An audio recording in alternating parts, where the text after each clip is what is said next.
Cordial saludo para todos. Soy Eduardo Andrés Velandia Canosa, coordinador de la Maestría en Derecho Procesal de la Universidad Libre, profesor investigador y presidente de la Asociación Mundial de Justicia Constitucional. Frente al mare magnum de actos legislativos y administrativos expedidos por el Gobierno Nacional y algunas alcaldías locales, así como los anuncios de reformas legales y constitucionales por un sector del Congreso de la República, se nos plantea el siguiente problema jurídico. ¿Quién y cómo debe realizar el control de constitucionalidad y de legalidad al ordenamiento jurídico expedido con ocasión del COVID-19? Para resolver este problema debemos preguntarnos lo siguiente. Primero, ¿cómo se estructura nuestro sistema normativo? Segundo, ¿quién y cómo ejerce el control de constitucionalidad? Y tercero, ¿se puede en un estado de emergencia restringir los derechos y garantías constitucionales? Analicemos conjuntamente los dos primeros aspectos.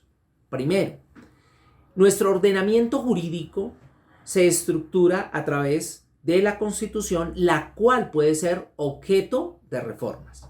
Las reformas constitucionales se conocen como actos legislativos y se controlan a través de la Corte Constitucional previa presentación de una demanda por cualquier ciudadano.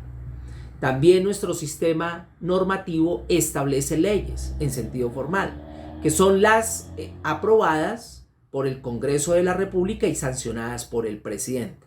También se controlan constitucionalmente por vía de demanda. Debemos aclarar que ni tenemos a la fecha reformas constitucionales ni leyes relacionadas con el COVID-19. Sin embargo, debemos enunciarlas porque hay unos anuncios al respecto.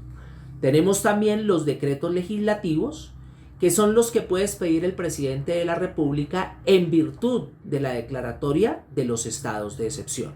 En el caso que nos convoca, se puede hablar del estado de emergencia, el cual puede ser decretado cuando se presenten actos que perturben o amenacen perturbar de manera grave e inminente el orden económico, social y ecológico, o cuando constituyen grave calamidad pública, que es lo que se ha presentado con el COVID-19.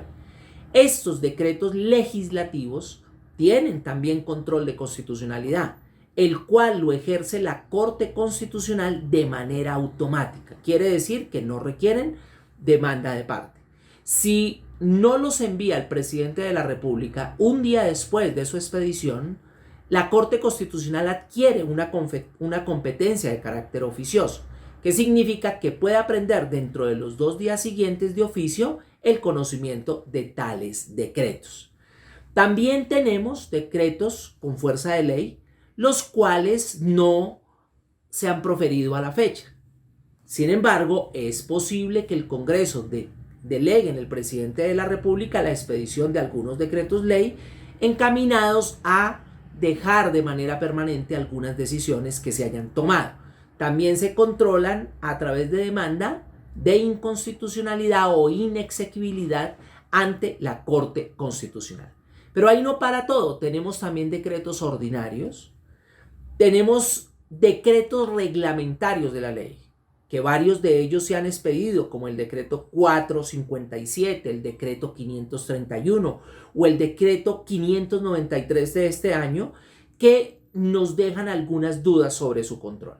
En principio deberíamos decir que estos decretos ordinarios se controlan a través de demanda presentada ante el Consejo de Estado. Sin embargo, en virtud de la ley 137 de 1994 o estatutaria de los estados de excepción, el artículo 20 de dicha norma establece que el presidente de la República los debe remitir al Consejo de Estado para un control de manera automática. Es decir, no necesitan demanda de parte. Y el Consejo de Estado hará el respectivo control de constitucionalidad. Frente a los decretos de carácter local, es decir, los expedidos por alcaldes y gobernadores, también están sometidos a un control automático de constitucionalidad, regulado también por la Ley 137 de 1994. Dentro de las 48 horas siguientes, estas autoridades deben remitir esos decretos al tribunal administrativo con competencia territorial en el lugar donde se hayan expedido. Y se realiza el control de constitucionalidad de manera automática. Si no, pues se adquieren competencias oficiosas, lo cual no obsta para que cualquier ciudadano también pueda demandar. Lo mismo sucede con las denominadas normas de derecho blando, que corresponden a actos jurídicos no decisorios o actos de naturaleza interpretativa y organizativa. Estos actos también, cuando tienen que ver con el COVID-19, como las directivas que ha expedido el Congreso de la República o el INVIAS, también deben estar sometidas a este control automático, porque pueden estar convalidando decisiones tomadas en virtud de la emergencia presentada. Ahora, la pregunta final es: ¿se pueden afectar algunos derechos y garantías consagrados en la Constitución? ¿Garantías de carácter fundamental? En principio, la respuesta es no. No lo podemos hacer. Sin embargo, estos decretos tienen por finalidad concretar esa indeterminación de los mandatos de optimización consagrados en la Constitución. Ahora, pueden suceder las siguientes circunstancias: que los derechos colisionen entre sí. Esto significa que al momento de hacer la interpretación constitucional, lo primero que debe hacer el guardián de la Constitución es tratar de armonizar estos derechos, es decir, todos tienen que convivir. Pero si esto no es posible, pueden acudir a la técnica de la hermenéutica denominada aplicación diferenciada de derechos, que significa que pueden ser constitucionales algunas conductas que restringen a un sector determinado. Y lo hemos visto cuando se da un desconfinamiento de manera inteligente. Se pueden restringir algunos sectores de la sociedad y otros no. Esto es lo que se conocería como una aplicación diferenciada de derechos.